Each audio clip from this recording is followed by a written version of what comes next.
Wayne for Mr. Speaker.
I invite Bradley Dick of the Songhees Nation to lead the House in prayer or reflection.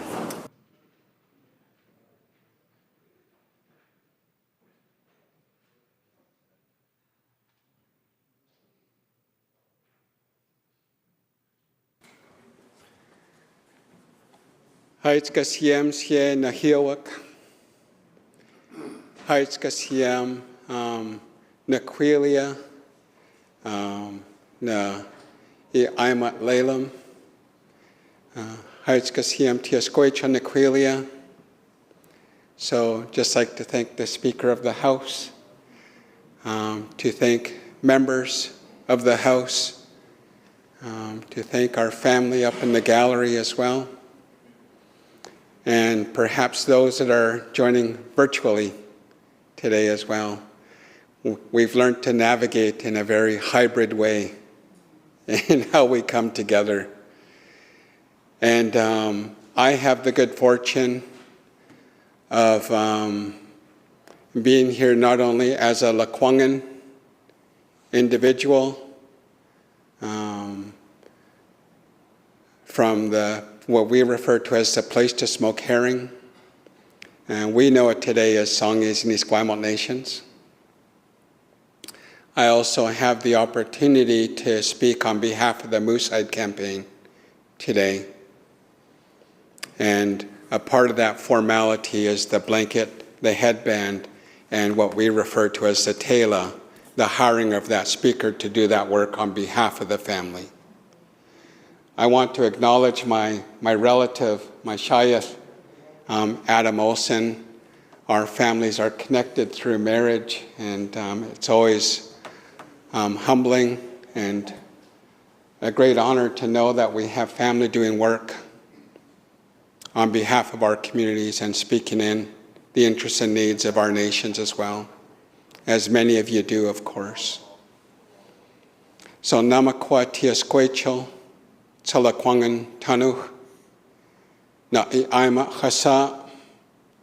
So I welcome you with open arms and raised hands to our beautiful lands and our sacred waters.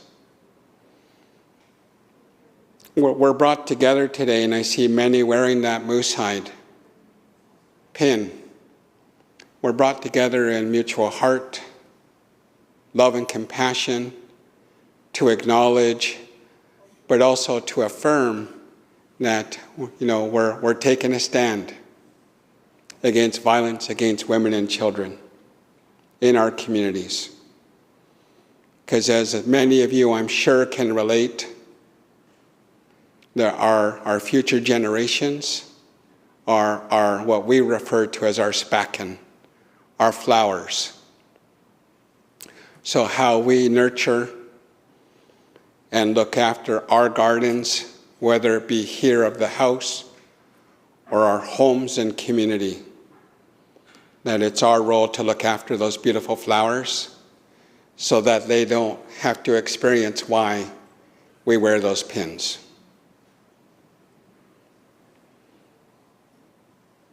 And we ask why perhaps the Lacerte family aren't here themselves to do this work. They wanted to follow protocol of our Lekwungen territory, and so they hired another speaker to speak on their behalf. And I'm humbled to have that opportunity to do so for them. And so as we reflect on how perhaps each of you come together to strengthen our province, we reflect on how we do so with like hearts and like minds. And that's what this bandana's responsibility is to ensure that as I speak, that it aligns to this, to my heart. My hope and encouragement is that we do so in the way that we come together for our communities. So my name's Yahuelipton, or Bradley Dick is my given name. And I'd like to share and open with a prayer song that was taught to me by Kwashimet, my late Uncle Ray Peter from the Cowichan tribes.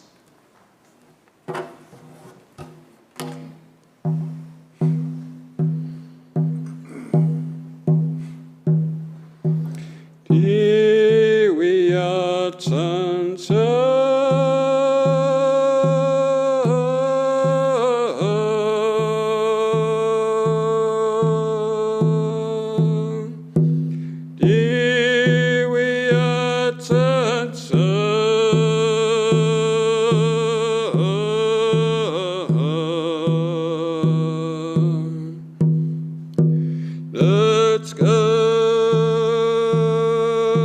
let's go.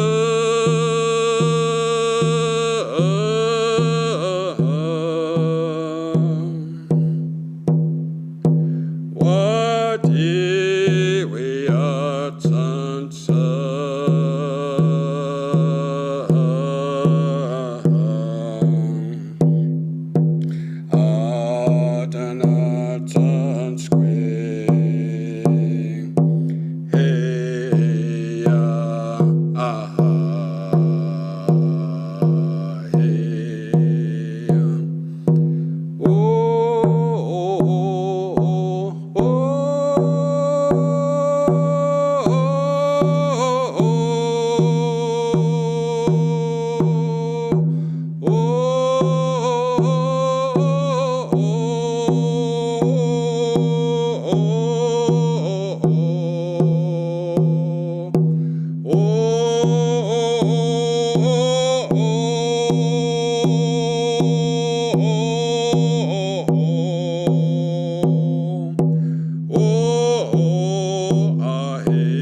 Let's go, let's go.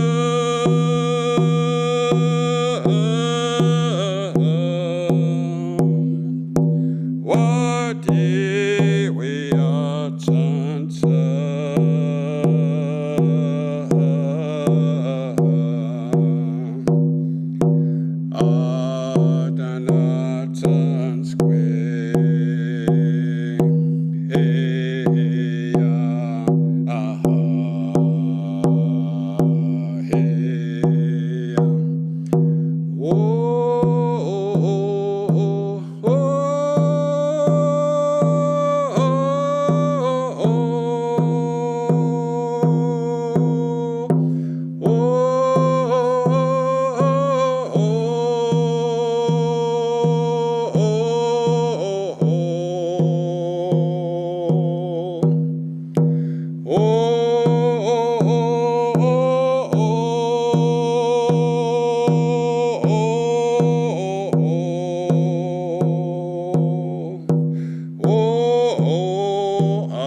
So, Haitzkasiem again for the opportunity to open your deliberation in a good way.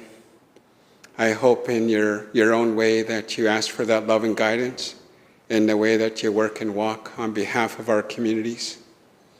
And to wish each of you that perhaps have traveled to share this time together as well, that your travels be safe and you get safely home to your families. So, Haitzkasiem. Thank you.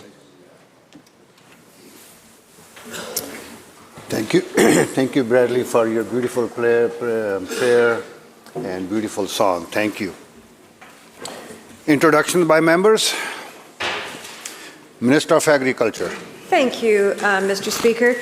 It's a pleasure to have someone come from home to witness what goes on in the House. Today, it's my absolute pleasure to introduce my dear friend, Jim Hines. Jim and I sat together on council between 2014 and 2018, and now Jim fills his time at the Mission Food Bank and for the Mission Rotary Club, but he has a long history of volunteerism in the community. I call him, in addition to a good friend, volunteer extraordinaire. Would the entire House please give Jim a warm, warm welcome from Mission.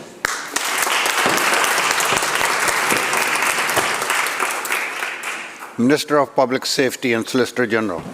Thank you, Honourable Speaker. As most members of this House have learned over the years, I'm incredibly proud of my community of Port Coquitlam, which this coming Saturday celebrates its 100th continuous May Day community parade. At the head of that parade, though, will be a very special individual. He used to work for me. He's probably the only other person who has as much love for his community as I do. And he's joined here today by his wife, Blair, his two sons, Owen, age 2, and Liam, who is age 6. And the individual that I am talking about was elected as one of the youngest city councillors in the history of Port Coquitlam. He beat my record by 6 months. And he was elected as one of the youngest mayors in the history of Port Coquitlam, or the youngest in the history of Port Coquitlam, and certainly has made a name for himself throughout this province. Would the Chamber please give a very big welcome to one of the best mayors in this province, Mayor Brad West.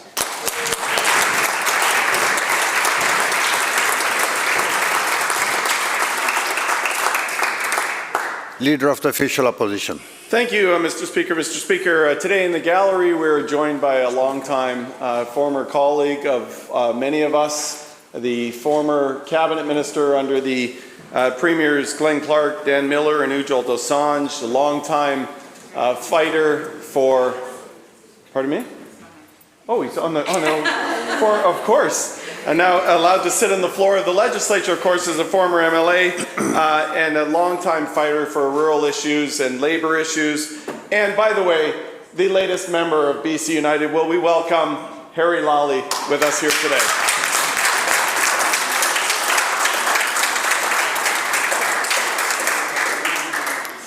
Minister of Finance. Thank you, Mr. Speaker. It gives me a great deal of pleasure to introduce a couple of people in the gallery, Jessie and Justine Sutherland. Jessie's here in Victoria this week to receive a BC Community Achievement Award. She's a founder of the organization Intercultural Strategies. She helps leaders and groups build cultures of belonging to create change in an inclusive and positive way. She works with organizations and communities to encourage diversity, build belonging, and ignite intercultural collaboration. Her work has actually been delivered in over 8 languages and taken her across Canada and around the world to support communities in their efforts to address challenging issues, including poverty, homelessness, the overdose crisis, elder abuse, reconciliation, youth engagement, bullying, workplace inclusion, and more. And of course, Justine is Jessie's daughter. She is a grade 6 student who is passionate about developing her circus skills and taking care of the environment. Would everyone please join me in welcoming them to the chamber?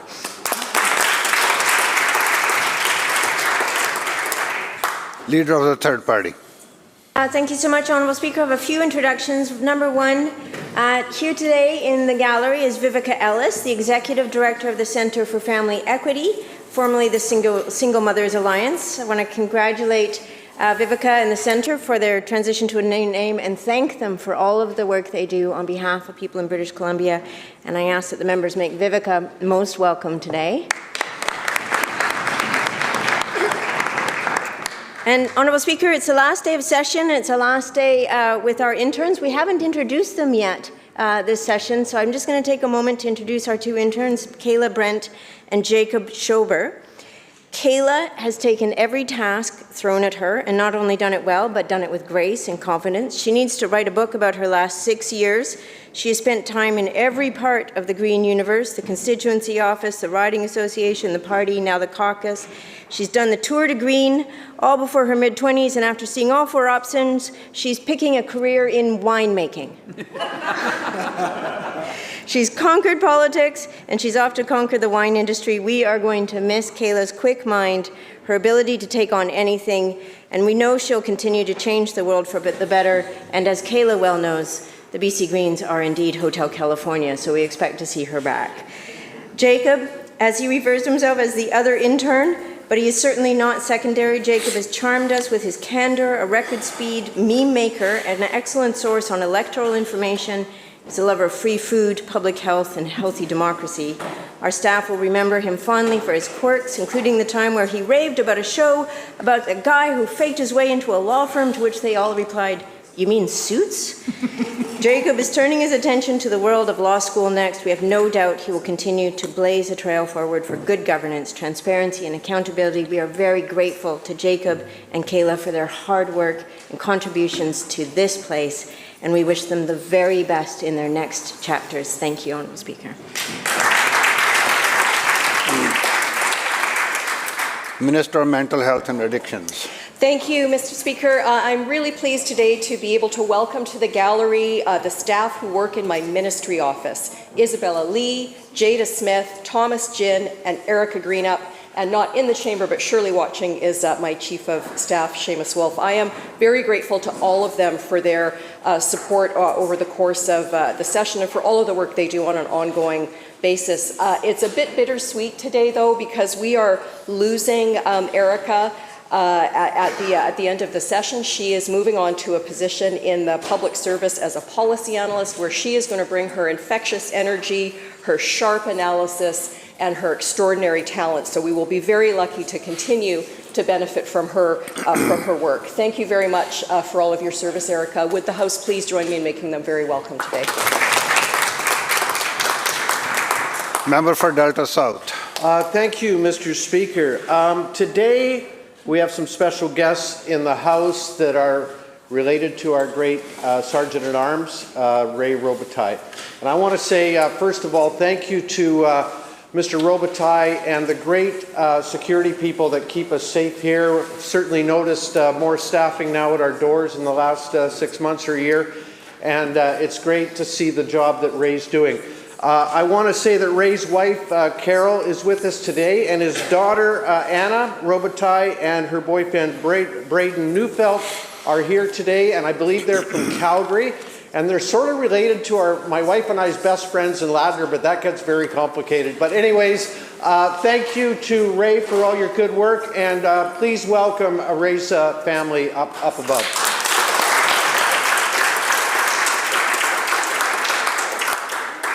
Leader of the Official Opposition. Thank you, Mr. Speaker. Mr. Speaker, I just want to take a moment. This is not less an introduction, but more thanks on behalf of, I'm sure, both sides of the House, just to all the security staff, all the staff that work in these buildings to make it possible for us to do the work we do here every day on behalf of the people. Thank you for the work you do. It's appreciated, and I know, Mr. Speaker, that you would very much echo those sentiments, but I'm saying them hopefully channeling you through me, so thank you.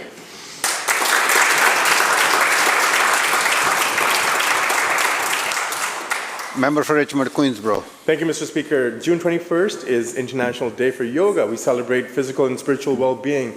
I encourage all members of this House to get out on that day and do some yoga. And also wanted to say hello to Jesse Sutherland, one of my constituents, which the Minister of Finance announced earlier. Thank you. House Leader of Third Party.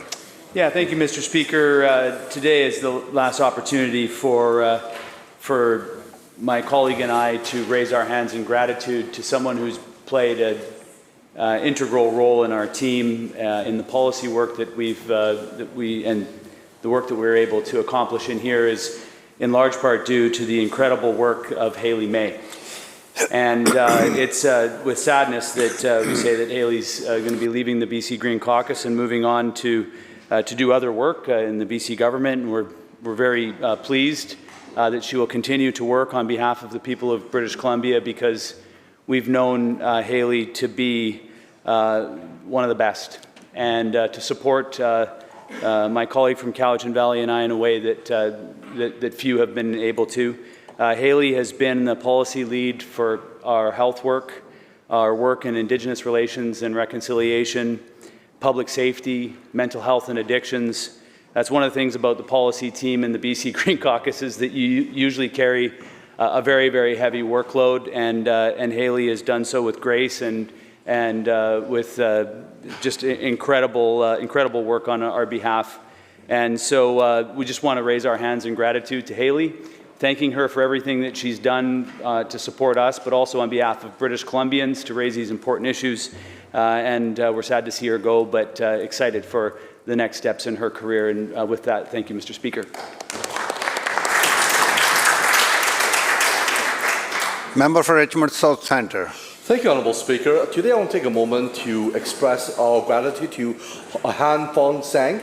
He's turning 100 on May 28th. I know we don't sit on May 28th. I just want to take today to actually wish him a happy birthday. And I'm asking all the members and the colleagues in the House to wish him a happy birthday. For turning 100 is definitely a miraculous act. So thank you, everyone. Madam Clerk. Introduction of bills. Member for Surrey White Rock. Thank you, Mr. Speaker. I move the bill entitled the Fraser Valley Transit Services Act 2023, of which notice has been given in my name on the order paper, be introduced and read for a first time now. As the Fraser Valley Transit strike continues well into its second month, it's imperative we ensure vulnerable people who can't otherwise get around are finally prioritized. For too long, people with disabilities have been left out without transit options in the Fraser Valley and have had to turn to costly, unsustainable, and sometimes non-existent options. With non-resolution in sight, it's clear emergency measures need to be taken to ensure those most vulnerable aren't paying the price any longer. People like Sarah Pringle, who has someone who's been dependent on the Handy-Dart services for years due to a degenerative back condition, was no longer able to get transportation as it was not considered an emergency service under Handy-Dart. It is unacceptable to leave people like Sarah abandoned any longer.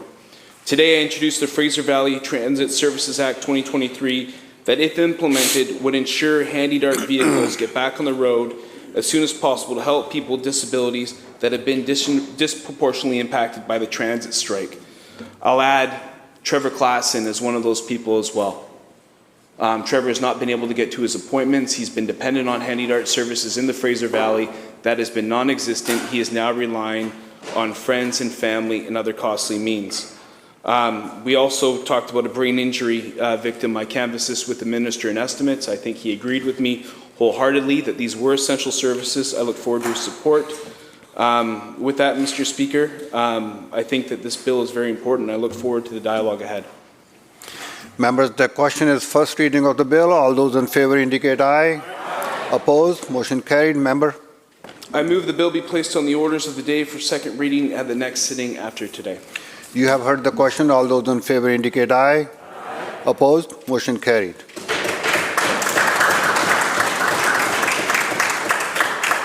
Madam Clerk.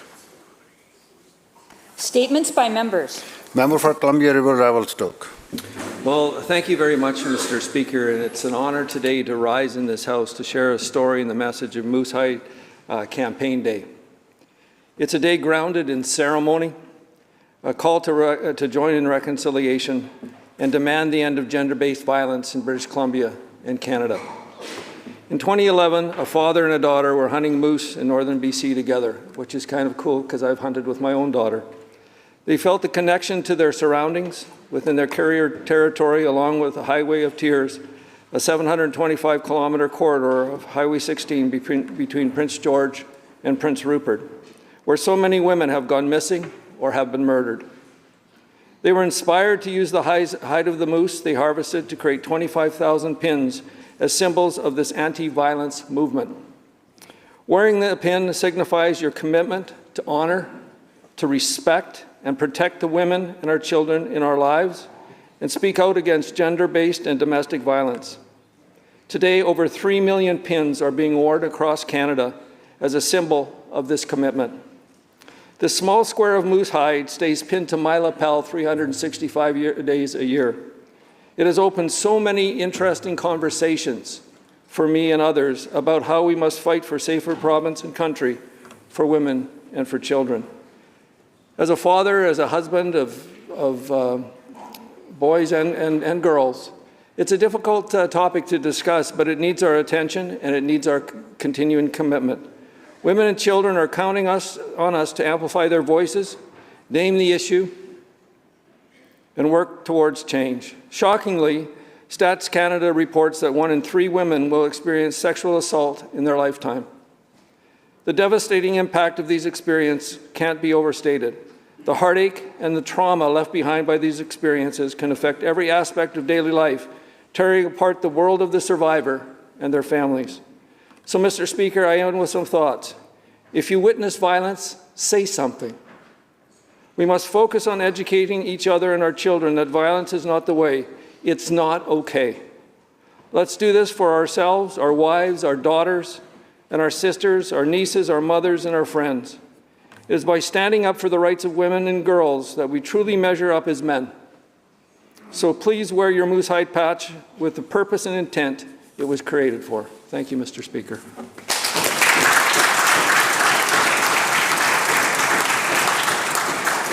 Member for Surrey Panorama. Last week, Surrey Crime Prevention Society celebrated 486 volunteers, the majority youth who in 1 year have given 22,943 hours to delivering community safety programs in Surrey. Karen Reid Sidhu, Executive Director since 2012, is proud of the work SCPS does, of the strong community partners and of her directors and her staff. But her true passion comes through when she talks about the volunteers, her volunteers. In the past 10 years, 4,600 SCPC volunteers have given 275,000 hours to improving safety in the community. Most of these volunteer hours are not glamorous. They are spent patrolling various Surrey communities in all types of weather as late as 2 a.m., removing graffiti, standing by the side of the road, registering speed, etc. Every year, the volunteers are thanked for their excellence, their personal and professional growth, and their dedication to the community. This year, Ashpreet Dillon, Arjun Gill, Michael Peters, Dante Nigrin, Ayush Prasad, Adam Omer, Rajan Pandal, Amardeep Brar, Sandeep Kaur, and Gursharan Katra were given awards for their outstanding commitment. I would also like to congratulate Ishan Brar, a Sullivan Heights student in my riding, who received the Pursuit of Excellence Award. And finally, congratulations to Aditya Sujata Monsi, Volunteer of the Year winner, who has donated 1,400 volunteer hours in 1 year. Thank you to Surrey Crime Prevention Society for providing a platform for young people to develop skills, engage with their communities, and explore potential careers. And thank you to the 486 volunteers who find time in their busy schedules to make a difference.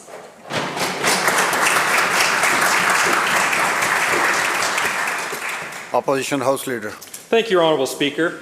Well, as much fun as we've had together over the past number of months in this place, I think everyone in this House is eager for the spring sitting to come to an end so that we can head back to our ridings and engage with our constituents over the coming months, attending a number of exciting community events and enjoying some moments of free time with our loved ones as well. For myself and the member from Kamloops North Thompson, we're also really eager to return home for this year's Memorial Cup. Now, Kamloops is proud to be hosting this exciting event from May 26th to June 4th at the Sandman Centre. And despite our beloved Kamloops Blazers coming oh so close in their recent West Division Championship finals with the Seattle Thunderbirds, as the host team, and after another amazing season, I might add, the Kamloops Blazers will have a place in the Memorial Cup tournament alongside the winners of the WHL, the OHL, and the QMJHL playoffs. But regardless of who you cheer for, there is much fun to be had off the ice as well during Memorial Cup week. Whether it's the Molson Canadian Hockey House, the fan zone at the Sandman Centre, the Youth Day Ball Hockey Tournament downtown, or the many other festivities that are planned for residents and visitors. I want to thank, as the member from Kamloops North Thompson does as well, the organizers, the sponsors, the volunteers who are all working so hard to make this event a raging success. You are truly upholding Kamloops' reputation as Canada's tournament capital. And I, of course, want to end by wishing our host team, the Kamloops Blazers, the best of luck as they seek the ultimate victory, the Memorial Cup.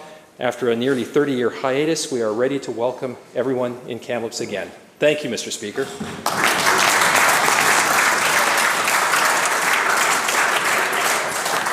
Member for Paul River Sunshine Coast. Thank you, Mr. Speaker. Today I'd like to talk about an old friend and colleague, Michael Sathers, who served in this House as the MLA for Maple Ridge Pitt Meadows from 2005 to 2013. Michael grew up on a small farm in Alberta. He became a wildlife biologist, a teacher, a wilderness guide, and a mental health counselor before getting elected, and he brought his broad knowledge and skills with him to this place. He always spoke his mind and stuck to his principles no matter what the consequences. He was a man of great integrity. While in politics, he raised important issues such as mental health, homelessness, the protection of farmland, the importance of biodiversity, among other issues. But the story that always got people talking was his story about encountering a grizzly. Back in the late 70s, Michael and his biologist partner were attacked by a grizzly sow who was protecting her 2 cubs. Both biologists were hospitalized after the mauling, and Michael's scar on his head was a permanent reminder of that encounter, Mr. Speaker. Years later, Michael and former MLA Guy Gentner used to hike a lot together. My guess is Gentner was there to scare away the bears. They were in a bookstore in Canmore after a hike, and Guy noticed the book Bear Attacks and saw that it included the account of Michael's mauling. He told the shopkeeper, Michael had no idea that his story had been published, and before you knew it, he was happily autographing books and maybe showing off his scar to the tourists. Well, Michael was recently diagnosed with primary progressive aphasia, a rare form of dementia characterized by the difficulty in word finding, which could lead to the gradual loss of the ability to speak, read, write, or understand what others are saying. In fact, Michael diagnosed himself. He knows the disease and he understands the impact this will have on others. But he also knows how important it is to remain social and active, how important it is for families to be supported, and how crucial it is for us to continue to search for a cure. The Purple Angels Dementia Group can offer support. The Alzheimer's Society provides information, and CLEAR stands for Canadians for Leading Edge Alzheimer's Research, to which all donations are tax deductible. Michael lives with his spouse, writer and conservationist Annette LeBox. She has 2 stepchildren, Christian and Sarah, and 4 grandchildren. Thank you, Mr. Speaker.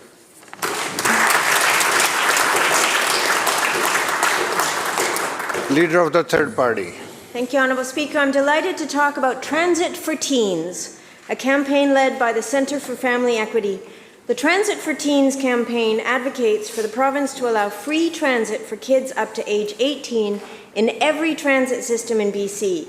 Mobility is a basic human right, and access to transportation is essential for people to participate fully in society. For youth in particular, the ability to access school, extracurricular activities, and employment opportunities is critical to their development and future success. Unfortunately, for many families, the cost of transit is a significant barrier to accessing these essential services. We can't afford to leave our most valuable resource, our youth, out. We need to recognize that youth aged 13 to 18 are equally deserving of universal access to basic mobility and must be included in this important program. They are at a crucial development stage, and providing them with free transit is essential to their physical, mental, and social well-being. Extending free transit to all youth is a matter of equity and social justice. Many families, particularly those from marginalized communities, struggle to afford necessities such as food, housing, and healthcare. By providing free transit to all youth, we can end mobility, poverty, and level the playing field to ensure that everyone has equal access to opportunities and services. Extending free transit to all youth up to age 18 has the potential to create a more sustainable society and promote transportation options crucial to addressing climate change. By removing the cost barrier to transit, we can destigmatize the use of public transportation, reducing traffic congestion and air pollution. It is a win-win solution, Honourable Speaker. We have an opportunity to create a new culture of green transportation rooted in generations to come, while promoting active transportation among youth. Transit for teens is the answer. Thank you.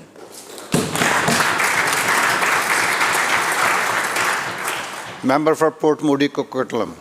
Thank you, Mr. Speaker. Over the last couple of weeks, I've had the pleasure of reading poetry from 2 Port Moody secondary students during our morning reflections.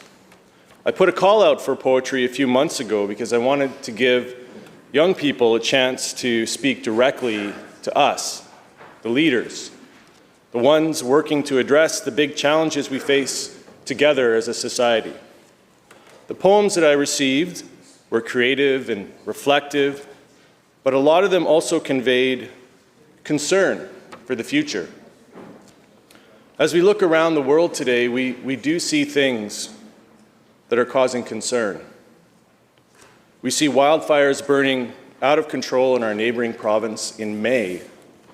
We see temperatures of 31 degrees a few days ago in the Northwest Territories, beating the previous record by 4 degrees. Across the ocean in Vietnam, we see temperatures of 44.2 degrees, the highest temperature ever recorded in that country. The last 8 years have been the 8 hottest years on record globally. And more records are going to be broken each and every year. This is the world that our young people are growing up in. A better future sees change, writes Emma Dermashai. We can arrange a world that's better for us all, writes Srinithya Mankala. And we can. And despite the great work that we're doing here in this House, temperatures continue to rise, but we can do even more. In this House and in houses like this all around the world, let's all build a better future for the next generation. Thank you.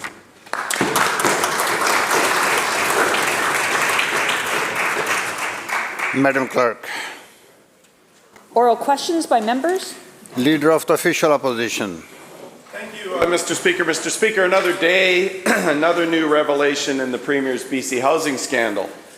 On multiple occasions yesterday during question period and then when I questioned him during Premier's estimates, this Premier fervently denied the existence of a third Ernst & Young report.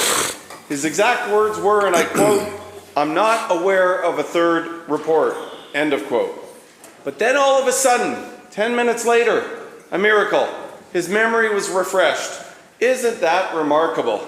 Usually it takes the Premier 24 hours before he refreshes his memory, as he did when he denied knowing about the earlier very damning BDO report on BC housing. This previously unknown third Ernst & Young report, which has never seen the light of day, remains hidden behind a web of non-disclosure agreements that this Premier, while Housing Minister, forced on the former board members of BC Housing. So my question to the Premier, with the total mismanagement that has happened under his watch while he was the Housing Minister responsible for BC Housing, will he release this third report immediately and finally allow British Columbians to understand the whole scope and scale of this BC housing scandal?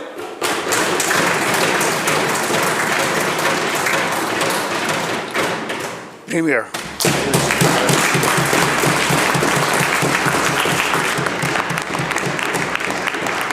Thank you, Mr. Speaker. When I was appointed Housing Minister, it was apparent to me that we needed an external team to come in and do a review of BC Housing to make sure that controls were in place. Ernst & Young was the firm that was retained after I directed the Public Service to do that. They came in, they did an extensive review at BC Housing. Their report was published.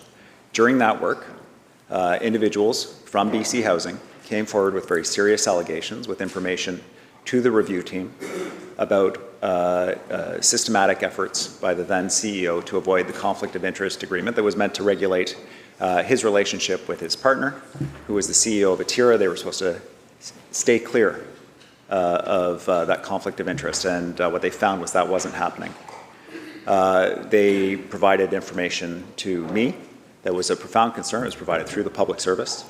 It caused the former finance minister, myself, to approach the Comptroller General. Specifically, Ernst & Young said that they had preliminary findings, but that they weren't done to a forensic standard, that they wanted to be able to continue the work, that they needed the scope in their instructions to be able to continue that work. The Comptroller General retained Ernst & Young to continue that work, to do it to a forensic standard so it could be released. The member is looking for the information. He has it in the report that was released for the first time in 30 years in this legislature under a public interest provision. The reason why we were able to do that, Honourable Chair, is because we followed all of the necessary steps, all of the legal advice, all of the advice of the auditors to do this properly at every step, to tell British Columbians, to tell the opposition, every member of this House, so that they know what happened and what we're doing about it. Leader of the Official Opposition, supplemental. Well, thank you, Mr. Speaker, through to the Premier. Well, the problem is, Premier, nobody believes that explanation. The fact of the matter is, for over 5 years, you sat on top of another BDO damning report on BC housing, never acknowledged that existence until it was leaked. Then the Premier had, through BC Housing, issue a very misleading statement saying, oh no, those issues were all addressed. Then when I raised the issue in this House, he professed to not know about the BDO report. Then 24 hours later, he suddenly refreshed his memory and he acknowledged that there was a report. Now we've got a third report that the Premier has had in his possession the entire time that he's refused to make public.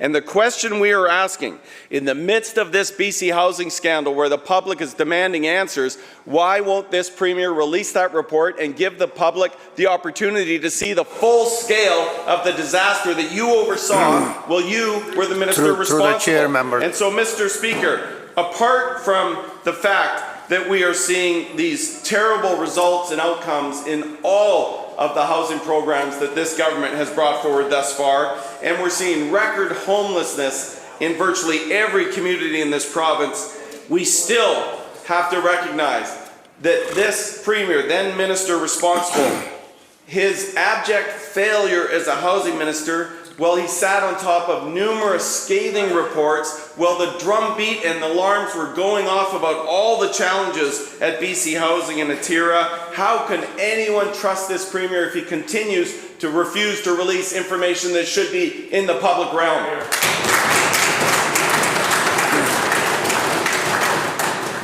All comments through the chair, members. Premier. Thank you, Honourable Chair. I think the most bizarre part of the Leader of the Opposition's theory is that I received a report from BDO about mismanagement that took place under the watch of the BC Liberals, and that I hid that report.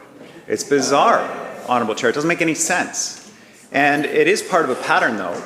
There were a number of reports that were commissioned by the BC Liberals when they were in government that they did not release. There was a report about money laundering. There was a report about ICBC, where pages were literally ripped out and they were not released. And there was this BDO report that nobody knew about, Honourable Chair. And the opposition apparently knew about issues with Atira to the point that they actually retained this firm to do this work, commissioned this report. I can assure you, Honourable Chair, that would have been helpful information. But as soon as I identified an issue, because that information was brought to me by EY, we took action. A team was literally flown at public expense from Toronto, forensic investigators, to mirror devices, to secure databases, to collect the information, to do the investigation to a forensic standard so we could release it to this place. There is one point that the member and I do agree on, though, and that is that we are in a housing crisis. And we need to act quickly. We need to build housing for people. And we're doing that work, Honourable Chair. Thank you. And I am astonished that every time we bring forward an initiative to build more housing for people, the opposition votes against it, Honourable Chair. Members will come to order. The member says it doesn't work. We have more than 10 times housing underway than they had when they were in government. Affordable housing.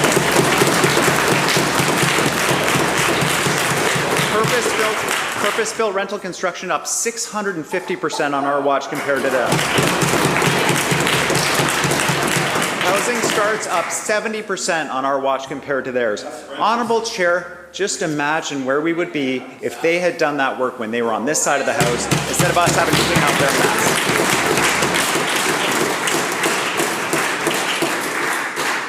Member for Kamloops North Thompson. Thank you, Mr. Speaker. Well, BDO gave the report to the government and BC Housing in 2018 when they were in government. So a nice try from the minister or the premier trying to say we were hiding some report.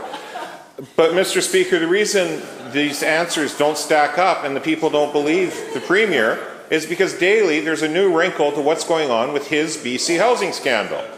We now know that Atira-based housing makes up a quarter of all issues listed in the City of Vancouver's Building Safety Database of Infractions. And over the last year, there were 75 fires in the last year alone, Mr. Speaker, at Atira properties, displacing over 360 people. In fact, the devastating fire at the Winters Hotel, while this premier was the housing minister, resulted in 2 fatalities when the Atira managed building burned to the ground without working sprinklers and proper fire extinguishers. Mr. Speaker, despite all the warning signs and all the reports detailing financial mismanagement of taxpayer dollars and the lack of proper maintenance of critical fire safety equipment, why has there been zero consequences and zero accountability for this premier and his BC housing scandal? Exactly.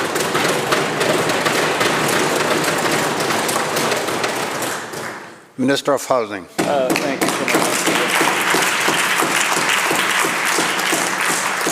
Thank you so much, Honourable Speaker, and I think everyone in this House understands that whenever someone loses their life in any incident, it hits us close to home. Certainly the 2 people who passed away for the Winters Hotel is devastating. It's devastating for the community. It's devastating for all of us in this chamber. The member knows that right now they have a court case. They're in front of the courts with legal action against Atira, so I can't comment on that. I can say that risk due to fire is a major concern. It's a major concern for us. We have a lot of SROs built throughout the province that are 70, 80 years old, and the investments that were needed to keep them up, to keep them at a high standard, just weren't made. Decades behind when it comes to the investments that are needed, not only to maintain the existing stock, but to also build additional units, Honourable Speaker. Now, the member talks about accountability. Honourable Speaker, accountability is when you see something to take action and make sure that when the report is available to make it public. Now, the member laughs.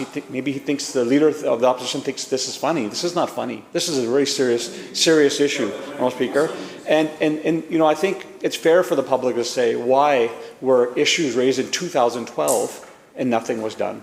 Why was in 2015 a note sent to the opposition when they were in government saying something is definitely not right here, and despite past notifications to various parties of potential for the CEO to be in direct conflict of interest, these infractions are still occurring. Nothing was done, Honourable Speaker, and I think it's fair for the public to be frustrated.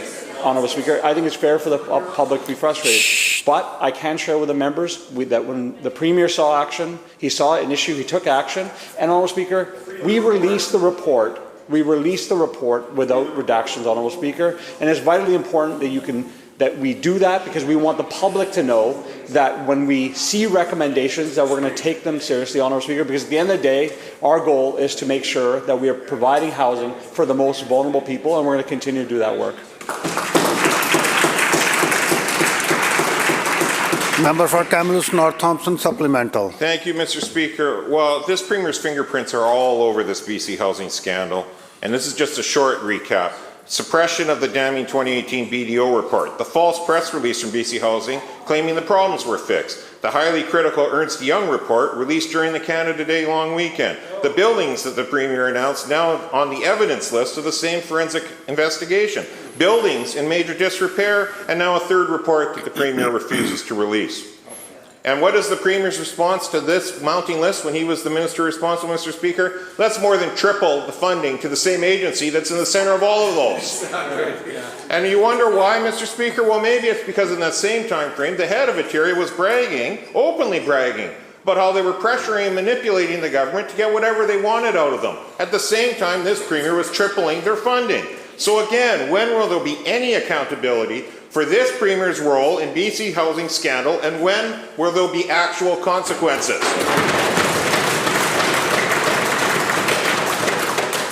Minister of Housing. Thank you so much, Honourable Speaker. Again, so many facts that are incorrect there. I don't know which one to start on, but I'll take a crack at a couple of them, Honourable Speaker. First off, when the Premier saw an issue, he took action right away, Honourable Speaker. He called for an investigation. Members. He saw information that he thought deemed an investigation, brought in an outside team, a forensic investigation was done, the report was made public. Now, the members talk about additional dollars going to Atera. They fail to mention in their remarks that, in fact, Atera's funding went up 800% when they were in government as well. 800%, Honourable Speaker. So it's convenient for them to talk about the period of the pandemic. And I think it's important to note, Honourable Speaker, that during the pandemic, yes, we made historic level investments to support the most vulnerable people in our province. We are proud of the supports we provided to people to support them during that very, very challenging time. We know that the most vulnerable were disproportionately impacted by the pandemic. We made funding available to BC Housing. I think we can all agree that that funding is important. What happened, though, Honourable Speaker, and what the report highlights is the CEO of BC Housing, the former CEO, used those dollars and had staff direct awards. Shh. Please conclude. What happened, Honourable Speaker, I think what the issue at core, Honourable Speaker, at the core of the issue is, it's not that the funding increased for BC Housing to support the most vulnerable people. At the core of the issue here is that the former CEO used his means, his power within BC Housing to help direct awards to the CEO of Atera. That, I think, is the core of the issue, Honourable Speaker, and that's why we felt the report needed to be made public. Leader of the third party.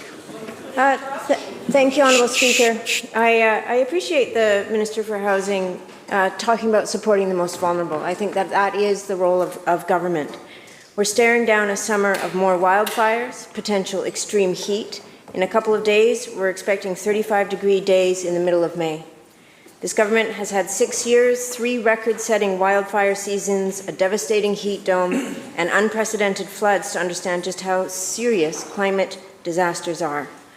Warning people that it's hot won't help when people have nowhere to go.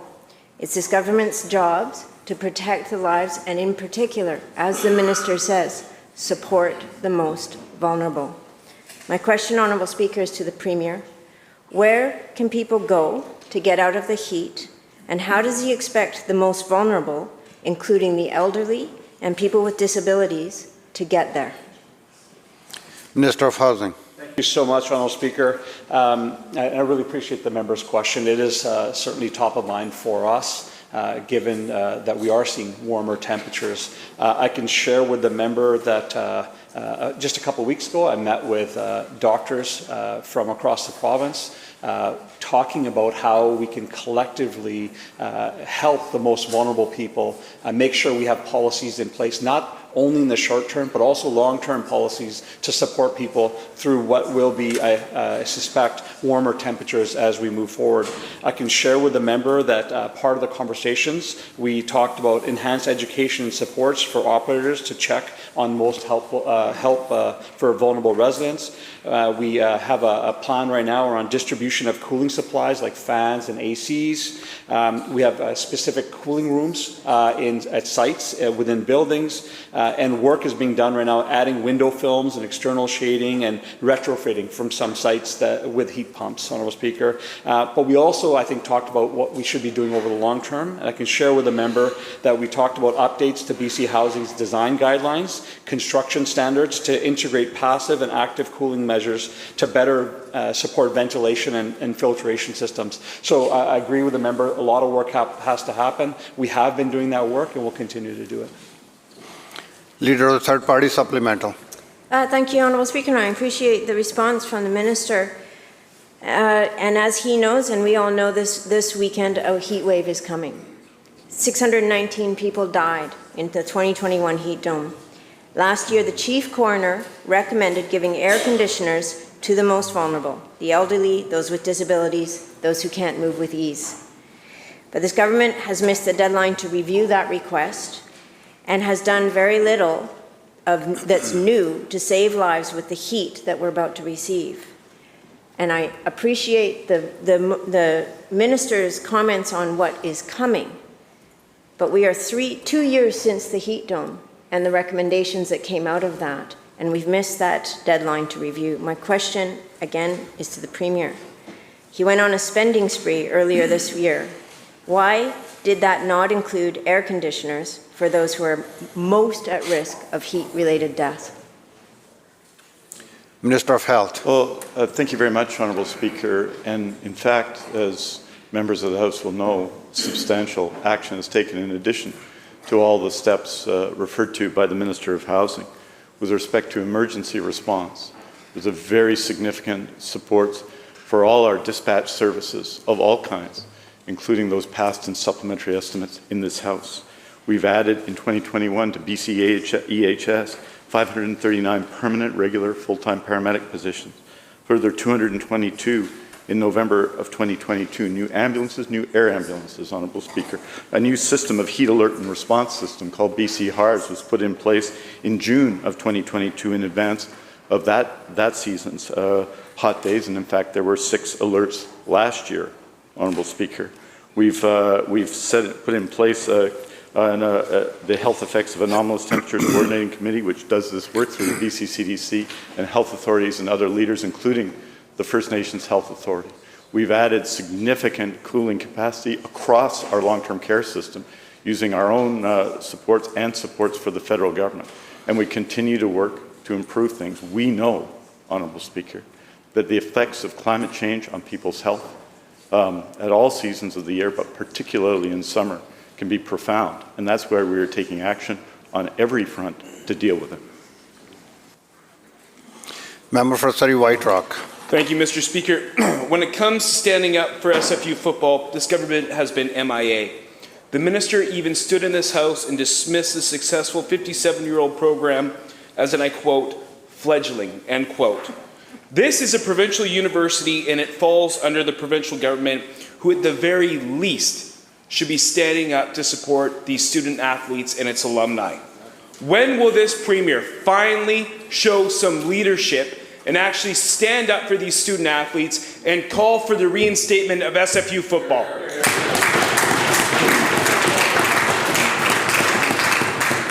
Minister of Post-Secondary Education.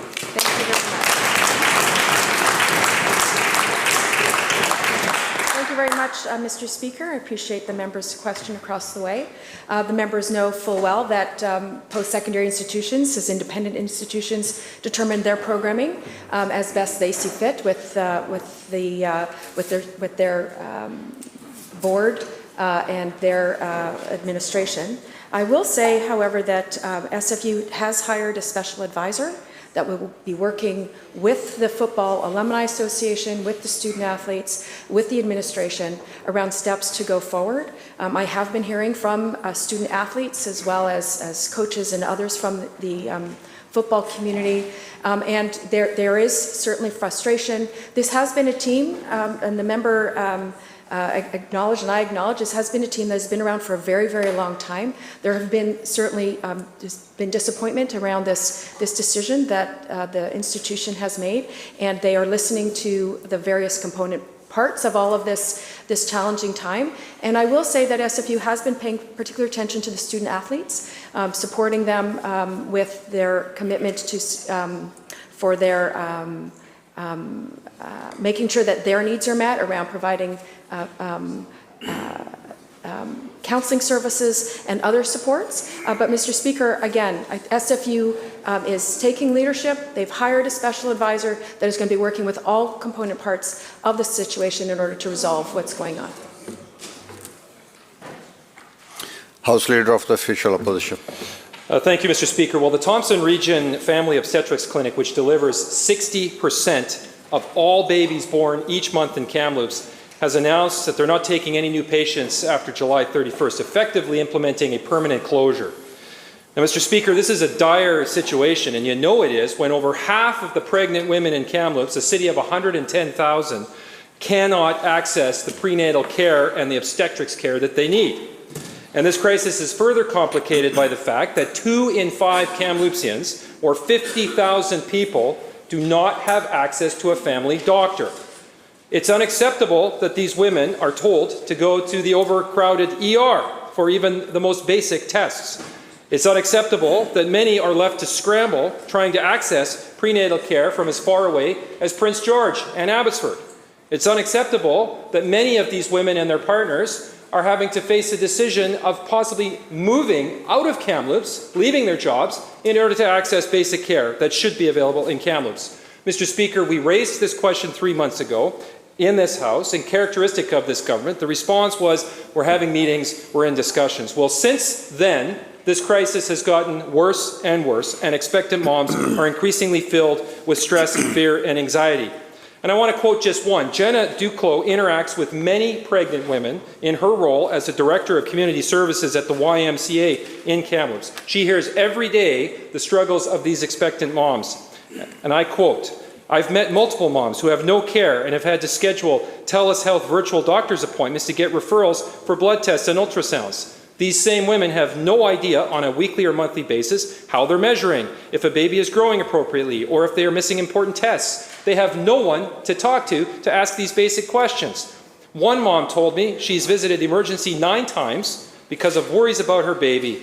The inability to have proper care is causing an increase in prenatal anxiety, which will likely cause an increase in postpartum anxiety and depression," end quote. Mr. Speaker, my question is this: how many more expectant moms in Kamloops and the region have to suffer and struggle to receive the basic care that they need before this Premier actually steps up with action to fix this prenatal care crisis in Kamloops today?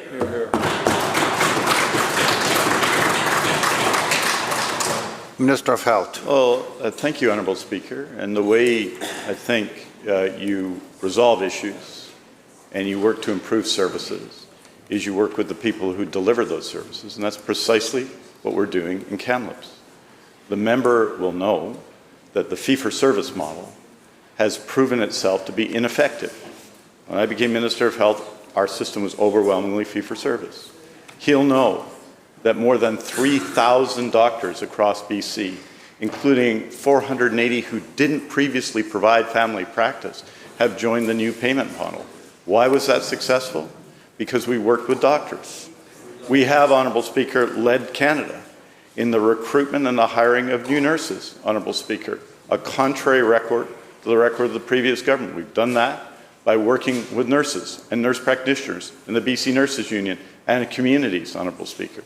In the case of Kamloops, we are working with doctors. You bet we are, Honourable Speaker, to find and to put in place a permanent solution that it provides maternity care in Kamloops, and we're going to continue to do this work, and I'm confident that we'll be able to resolve this issue. Member for Surrey South. Thank you, Honourable Speaker. Under this Premier's so-called safe supply program, free drugs like hydromorphone are being increasingly resold on the black market under the street name Dillies. Dillies are 5 times more powerful than heroin and carry significant risk of addiction, sedation, respiratory depression, and overdose death. Yet this government has failed to track new onset opioid use disorder among youths and the general population, resulting from their policy of prescribed and diverted prescription opioids. The fact is, the Rapid Access Addiction Clinic at St. Paul's Hospital stopped prescribing hydromorphone last February because they see more kids getting addicted, but this government hasn't told anyone about the risks and keeps recklessly plunging ahead. Despite the mounting evidence and growing concern from doctors about the consequences of diversion, the Premier keeps stubbornly pushing ahead recklessly to expand a free public supply of addictive drugs. So why is the Premier careening our province down a path and flooding the market with a publicly supplied addictive drugs 5 times more powerful than heroin without any guardrails?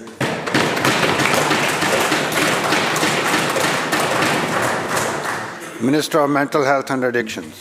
Thank you very much, Honourable Speaker, and thank you to the member for the question. And to situate this issue in the context of the unrelenting toxic drug crisis that we are dealing with, our public health officials, our frontline addiction specialists, health authorities have come forward with a prescribed safer supply model, really in order to try and do everything that we can to separate people from the toxic drug supply. And that work is being closely monitored and evaluated by clinical staff across our healthcare system, by Health Canada. And when it comes to the issue of the need to save lives by separating people from the toxic drug supply by providing prescribed alternatives, I would note the support for those measures across our healthcare system, across this House as well. And in fact, yesterday in the House, support for prescribed alternatives was stated by the Leader of the Opposition. So again, we have a situation where there is an attempt to try to obfuscate the issue here. Please. Minister will continue. And the issue here is that we are doing everything that we can, Honourable Speaker, to save lives in the context of an unrelenting toxic drug crisis. And we are going to continue to do that under the guidance of our public health officials, of addictions medicine specialists, of our health authorities. And it's best, really, if we all work on that problem together, frankly.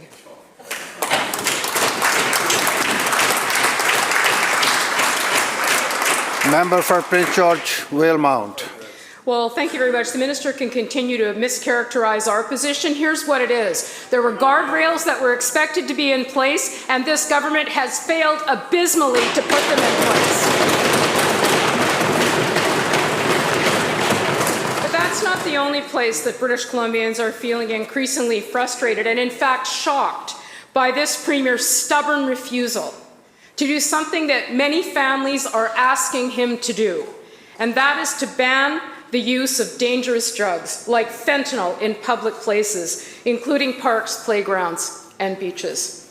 Not just families, but last week, 30 local governments from across the Lower Mainland passed a resolution calling on this Premier to take action and put in place a ban on the open use of drugs and substances like heroin, meth, and fentanyl. Where? In public spaces. Very soon, and the Premier knows this, school is going to be out for summer. And as he knows, children aren't going to be in school. They're going to be on their local playgrounds, using the swings. They're going to be in the water parks, and they're going to be on beaches. And the last thing families want to do is have their child bring home a pack of fentanyl and drug paraphernalia, which has actually happened under this Premier's watch. So parents want to know. They want this Premier to demonstrate an ounce of leadership, and he could do it today. Not wait, not talk, not dodge, not weave. It is time for him to do the right thing, and he should do that right now. Will he get up and put in place a ban on drugs like heroin, meth, and fentanyl from public spaces that include children's playgrounds, beaches, and parks? Will he do it today?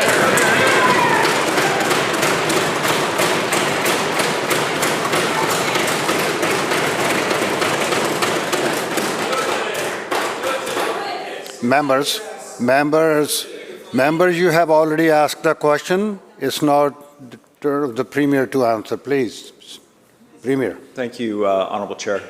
The issue of the toxic drug supply is a major challenge for government, absolutely, but certainly for the families who have lost loved ones, and a lot of those loved ones are kids.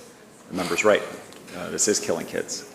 There are kids who are taking what they think is a party drug at high school, and they're dying of an overdose. This is a really serious issue, and our government is treating it seriously with a commitment through everything we do to work with partners to address any unintended consequences, to do the research that's needed to make sure this policy is resulting in what we need. Members, please. And I am happy to commit to the members on the other side, to all the members of this House, British Columbians, to parents of kids, that our government will work with local government partners to make sure that those protections are in place. Nobody wants this activity affecting our kids, and we will do something, Honourable Chair. Members. So the members are shouting. The part that I regret about this discussion, it's happened a few times during the session, is the members on the other side want to have it both ways. I don't know where they stand on this issue. You know, they voted at the all-party committee. There is a member of this House, Honourable Chair. Members, come to order now. Members. Take a deep breath. It's not the end of the world. Take a deep breath. Please. No argument with the chair. Premier will continue. Honourable Chair, when the all-party committee came together to tackle this in a serious way, in a nonpartisan way, and they all voted in favour of important and challenging measures, there was one member of this Assembly, and I don't agree with them, Honourable Chair. But at least I know where the leader of the Conservative Party stands on this issue. On the other side of the House, they vote for it one day, they're opposed to it the next day. Members. In estimates, the leader of the opposition championed prescription medication. Today, they opposed it. How many times the chair has to ask to be quiet? Members, please. It's almost over. Premier will conclude. Speaker, and thank you for your work through the session. The fact is, we stand for results for British Columbians, and it doesn't matter what the issue is. On healthcare, we have 482 more family doctors in the province because of our deal with family doctors. We have 2,800 internationally trained workers ready to go to work in BC, working with the College of Nurses. We have free prescription contraception for British Columbians thanks to our budget. I know the members don't want to hear about these results. Members of the opposition, please. The public is watching you all. Okay?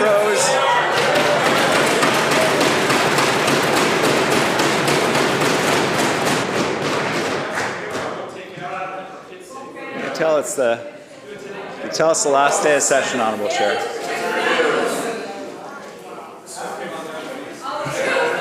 Premier will conclude.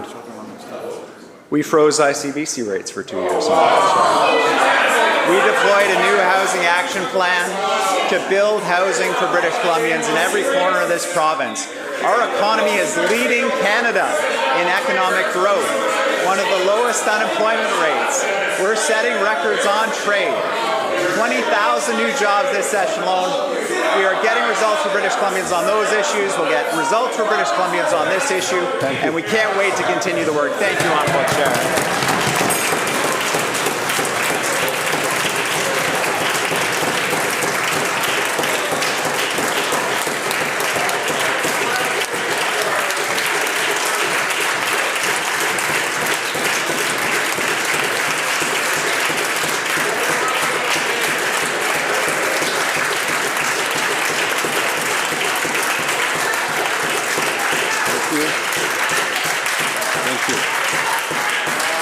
Thank you. The bell ends the question period. The bell ends the question period. Attorney General. Attorney General.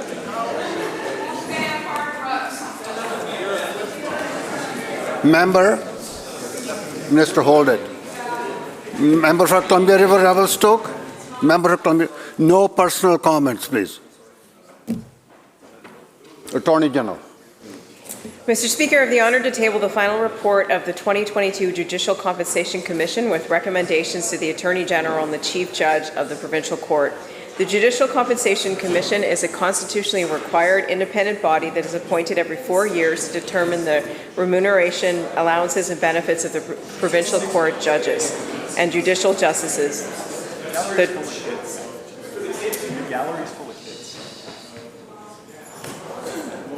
Minister will continue. The 2022 commissioners were the Honourable Lynn Smith, OC, KC, and Chair, Vern Blair, Lisa Castle, Eric Gottardi, KC, and Robert Lapper, KC. The government will consider recommendations in accordance with the Judicial Compensation Act. Madam Clerk. Sorry, member for Fraser-Nicola. Thank you, Mr. Speaker. I have a petition on behalf of the people of Merritt and the traveling public demanding 24/7 access to the Nicola Valley Hospital emergency room and no more closures.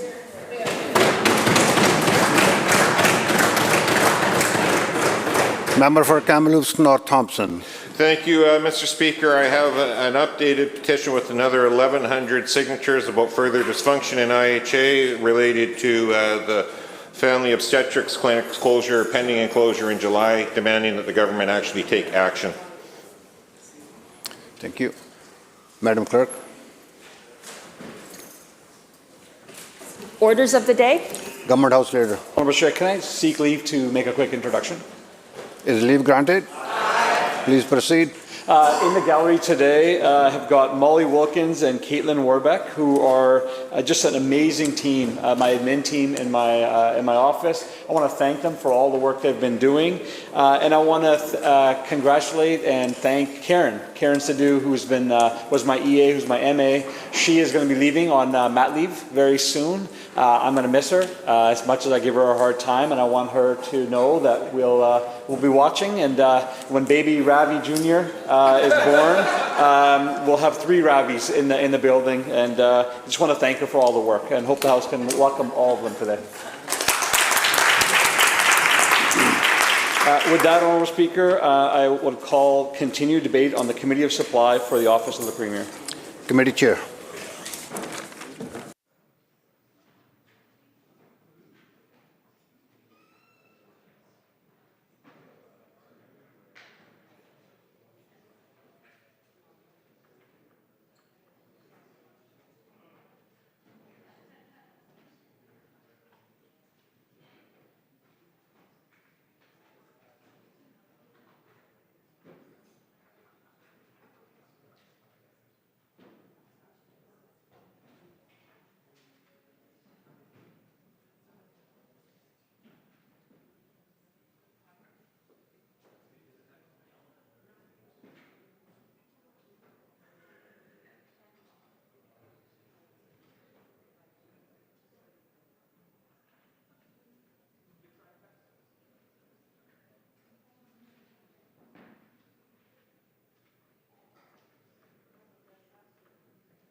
Good morning. I call the Committee of Supply, Section B, to order to consider the estimates of the Office of the Premier, recognizing the Premier. Thank you, Honourable Chair. I move vote number 11 resolve that a sum not exceeding $16,045,000 be granted to His Majesty to defray the expenses of Office of the Premier to 31st March 2024.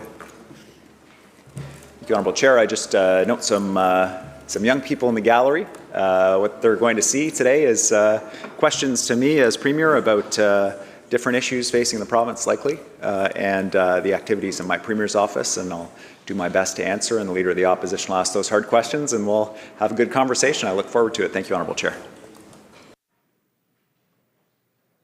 Recognizing the Leader of the Opposition.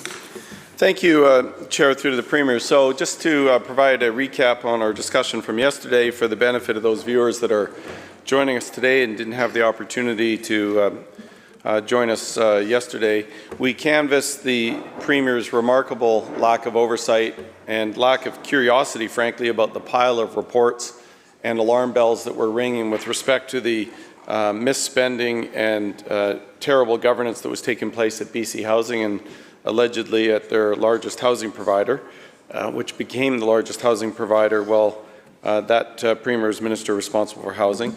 We then talked about the failed program of the Premier while he was Minister of Housing that saw the purchase of motels across the province, usually in downtown cores, and the warehousing of individuals that have severe mental health and addiction issues without any of the supports that were promised to the communities. And we saw the not surprising result, which was social chaos and disorder in the streets of those communities. Then we canvassed the NDP government's reckless decriminalization experiment, whereby they are decriminalizing hard drugs like crack cocaine, fentanyl, heroin, methamphetamine, and ecstasy, and seeing a situation where, without having the proper guardrails in place, which were a requirement of the federal government before they proceeded down this risky experiment of theirs, it is now putting children at risk. And we spent some time yesterday canvassing why the Premier wouldn't recognize the obvious and just put those guardrails in place to at least protect our children and families in playgrounds, parks, and beaches. And we canvassed that again in question period, and the Premier's answer is more discussion is needed, when Premier Falcon, I can assure you, would make that decision in about 30 seconds flat. But I do, and then now that we've canvassed that, I want to discuss that whole issue of publicly supplied addictive drugs, because it is the position of this government that the solution to the drug problem we face is to have government provide free access to drugs, as if this is somehow going to solve this problem. And I want to start, Premier, by talking about the challenge that we're seeing right now because of governments providing easy access to hydromorphone, and this was raised in question period, but just for the benefit of viewers, hydromorphone is about 5 times more stronger than heroin. So it's a very strong medical opioid. And under this NDP government, as a result of them flooding the market with free hydromorphone, often referred to as dillies on the street, they've become cheaper than alcohol and marijuana. And it's led to a troubling increase in opioid use disorder amongst youth. This, as a parent of children, myself and the Premier, is something that is extremely troubling. But it's not just the new onset of opioid use disorder among youth, but also amongst the general population, resulting from both prescribed and diverted dillies that are getting into the broader community. And so can the Premier, and reminding the Premier again that one of the conditions of the letter of recommendation is to have baseline data and to make sure that you're collecting the data necessary so you can see the results of your publicly supplied addictive drug program. Can the Premier explain why his government has failed to monitor and report about the onset of opioid use disorder amongst our youth? Just to remind reminder to members not to use personal names in the House for sitting MLAs.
Premier. Thank you, Honourable Chair. The important question of the impacts of the prescribed safe supply policy is an important one.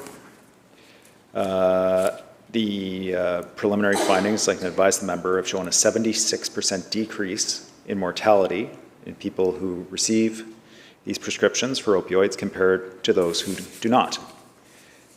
This is likely due to the fact that the significant preponderant number of deaths of overdose are linked to the use of fentanyl.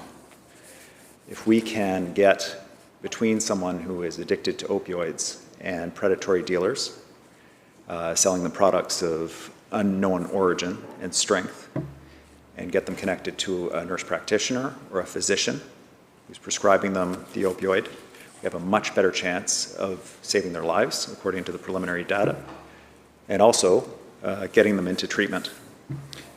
The important and specific question about diversion. The province has been monitoring this potential risk. It was identified early, and so research has been continuous and underway since March of 2020. The directions to physicians and nurses who prescribe safer supply is clear and emphasizes rigorous monitoring and evaluation as part of this implementation. Ongoing evaluation monitoring include a provincial evaluation of the implementation of PSS, which stands for Prescribed Safer Supply, led by the Canadian Institute for Substance Use Research at the University of Victoria. Some of their data work relates directly to diversion and its data collection. The BC Centre for Disease Control is currently undertaking an analysis of the association between hydromorphone prescribing rates. This is the prescription medication the member was addressing in his question. The connection between that and fatal toxic drug poisoning cases, as well as new cases of opioid use disorder, which we might refer to as addiction to opioids.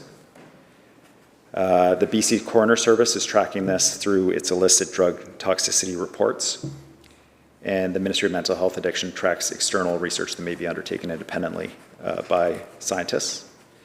Further evaluation monitoring initiatives are also being launched, including scientists at the BC Centre on Substance Use and the BC Centre for Disease Control undertaking a research project to understand the individual and contextual circumstances surrounding new cases of opioid use disorder or opioid addiction, which will include any role that prescribed safer supply may have played in that. And regional health authorities are using a defined set of variables and indicators to monitor risks, to review charts of patient records to identify potential issues related to this. Now, I agree with the member that evidence is important, and also that prescription is important. The oversight of a nurse or doctor in this matter is a key piece. And the strangest thing, though, Honourable Chair, from his question, you would think that he was opposed to this approach. But it was literally yesterday that he said, quote, "When I was Minister of Health, we had the Naomi trials and the Salome trials." Now, this was about, it was literally about taking people who are addicted to heroin, providing them hydromorphone, the exact medication the member's talking about, and studying to see whether a prescribed supply of hydromorphone would reduce the risk of overdose, would reduce the risk of being involved in criminal activity, other undesirable activities to feed their habits, whether connecting them to a physician would improve their outcomes. And in fact, the member knows, because he was involved, it did. It had significant improvements. Public health outcomes, safety outcomes, saving lives, reducing overdose. And that is in fact what this, some of the research that this very program is based on. He said, quote, the trials that he ran, quote, "That was about drug replacement therapy, to see whether we could have a situation where those that are in severe addiction crisis could have replacement drugs that would allow them to transition so that we could get them into treatment." Honourable Chair, that is exactly what's happening. And that research continues to a high standard, because it is important for all of us to know that there are not unintended consequences, that this is not increasing addiction rates, that this is saving lives. And I can advise the member that the initial results found by the work that he did when he was health minister, that one can only presume that he supported at the time, that this had positive outcomes, is continuing, that the preliminary findings show a 76% decrease in mortality for people who receive these prescriptions. So I agree with the core point of the member. Research is critical. Understanding what's happening is critical. And I can assure the member and British Columbians we're doing that work to keep people alive so we can get them into treatment. Member. Well, thank you, Mr. Chair, Madam Chair, through to the member. Well, I want to make sure that the member is accurately stating my position. The member should know that those were controlled studies, and the whole purpose of those controlled studies was to connect them to treatment. And what is happening and what I'm hearing from frontline physicians and addiction specialists are that your government, the NDP government, has completely lost the plot. And it's all focused on providing publicly supplied addictive drugs, and there is little to no emphasis on treatment whatsoever. To reinforce that, St. Paul's Hospital, their rapid access addiction clinic. This is a clinic that is staffed by some of the top addiction specialists in the province. They've actually stopped prescribing hydromorphone 2 months ago, in February of this year. The doctors did so because they've reported a lack of improvement in their patients' conditions, and alarmingly, this is what concerns us on this side of the House and many parents, an increase in new onset opioid use disorder, particularly amongst youth. Now, the Premier read out a lot of stuff there that seemed to imply that they're tracking this. Well, I refer the Premier to the estimates that were completed just a couple of weeks ago with the Minister of Mental Health and Addictions, who unequivocally stated that the hydromorphone was not being monitored. In fact, I'll quote into the record for the member exactly what the Minister for Mental Health and Addiction said. Quote, hydromorphone and drug toxicity reports is not broken out, not even for children and youth. It's our understanding that hydromorphone is not broken out. Hydromorphone would be part of the opioid category with respect to the reporting of drug toxicity. End of quote. And that was the Minister from Hansard Blues, April 20th of this year. So the physicians have stopped prescribing this. The physicians that have the highest clinical training in addictions, they have, in spite of them no longer prescribing this and trying to raise the alarm about the alarming increase in opioid use disorder amongst youth, this government continues to recklessly continue on the path of their publicly supplied addictive drug program, ignoring these specialized healthcare professionals. So what is the plan of the Premier to address the rising opioid use disorder that's taking place amongst our youth? Just a reminder that once you have the floor, not to be using your devices. Thanks.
Recognizing the Premier and noting the hour.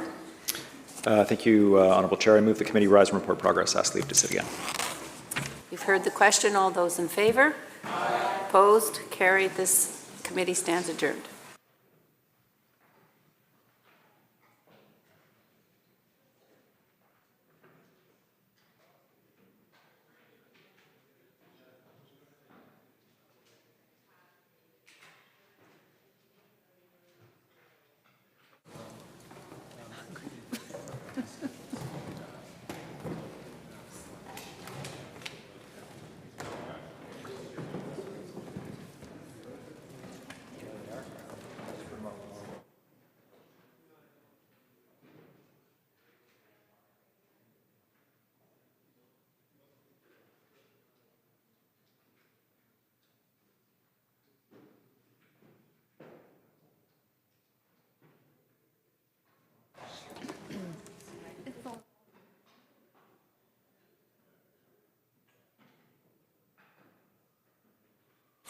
Committee Chair.